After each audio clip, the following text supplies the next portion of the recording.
Hi guys, tonight we're going to be reading The Wild Robot by Peter Brown. We're going to pick up where we left off.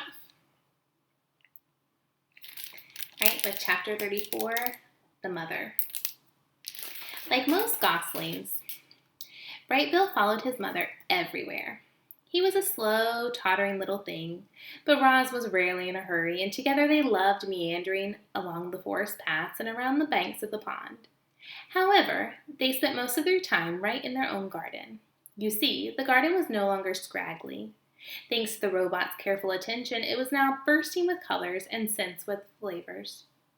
Clearly, Roz was designed to work with plants.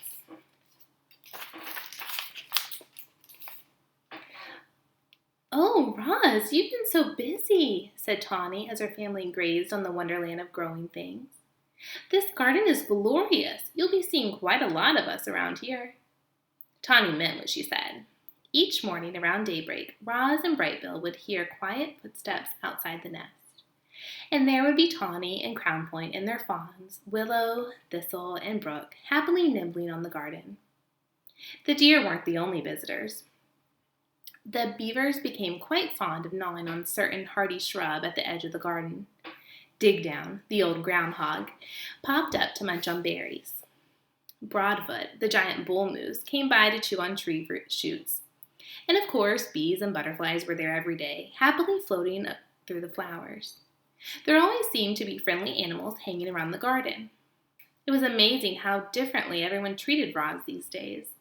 Animals who once ran from the robot in fear now stopped by the nest just to spend time with her. The neighbors smiled and waved whenever Roz and Bright Bill wandered past. And at the dawn truce, the other mothers were eager to share their parenting advice. Make sure Bright Bill gets plenty of rest. A tired gosling is a cranky gosling. When the wind starts blowing from the north, you must immediately get Bright Bill to safety. North winds always bring bad weather. You'll never be the perfect mother, so just do the best you can. All Bright Bill really needs is to know you're doing your best. No gosling had ever had a more attentive mother. Roz was always there, ready to answer her son's questions, or to play with him, or to rock him to sleep, or to whisk him away from danger. With a computer brain packed full of parenting advice and the lessons she was learning on her own, the robot was actually becoming an excellent mother. I like to see how things are changing for Roz. Chapter 35, The First Swim. "Good afternoon, you two," said Loudwing as she waddled into the garden. "Remember me, Bright Bill?" "Loudwing! Loudwing!" "Very good," the old goose giggled. "Now, Roz, do you know what tomorrow is? Tomorrow is swimming day, the day when all the parents take their goslings out on the pond for the first time, and you simply must bring Bright Bill." "Swim, swim," said the gosling, shaking his tail feathers. "Bright Bill can go," said Roz, "but I cannot swim. I cannot go on the pond with him. I will not be able to protect him." "Who'd have thought a big thing like you would be afraid of a little water?" Loudwing laughed. "Well, don't you worry about Bright Bill. He'll be safe in the flock. And he's going to have so much fun swimming with the other goslings. We begin at sunrise, so don't be late. See you in the morning." And with that, the goose plopped into the water and glided away. "Swim, swim," said the gosling. "Yes, Bright Bill," said the robot, staring at the pond. "Swim, swim." Early the next morning, peeps and honks and splashes began echoing across the calm water. Roz and Bright Bill followed a trail through the fog and over to a beach that was crawling with lovely goslings and proud parents.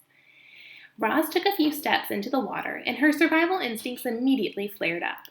The robot's computer brain knew that if water got inside her body, it would do serious damage. And so as the other parents began swimming across the pond, Roz stood safely in the shadows and watched. Bright Bill ran up and down the beach with the other goslings, peeping and laughing and pretending to be afraid of the tiny waves. When one wave finally pulled him in, he felt his body floating on top of the water. A big smile appeared on the gosling's face. Clearly, Bright Bill was designed to swim. "Very good, Bright Bill," said Loudwing as she floated past. "You're a natural." "Yes, Bright Bill, you are a natural," said Roz, trying to sound like a good mother. Loudwing rounded up all the goslings and gave them a quick swimming lesson. Remember, everyone, paddle with your feet evenly to swim in a straight line. Paddle with your right foot to go left and paddle with your left foot to go right.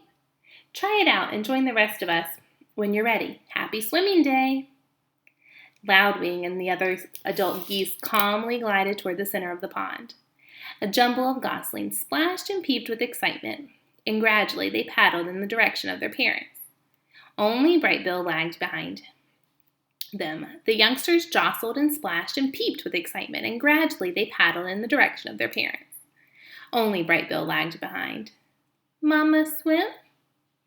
Roz pointed to the flock. I cannot swim. Go have fun with the other geese. You will be safe with them. The gosling took a deep breath. Then he shook his tail feathers and paddled his feet and set out on his very first swim. He drifted too far to the left. Then he drifted too far to the right. But his feet just kept paddling until he caught up to the other goslings. Roz spent the morning watching her son swim around and around the pond. And as she watched him swim, she felt something like gratitude. Thanks to Brightbill, the robot now had friends and shelter and help. Thanks to Brightbill, the robot had become better at surviving. In a way, Roz needed Brightbill as much as Brightbill needed Roz, which was precisely why she felt such concern when the mood on the pond suddenly changed. One moment, everything was tranquil. And the moment the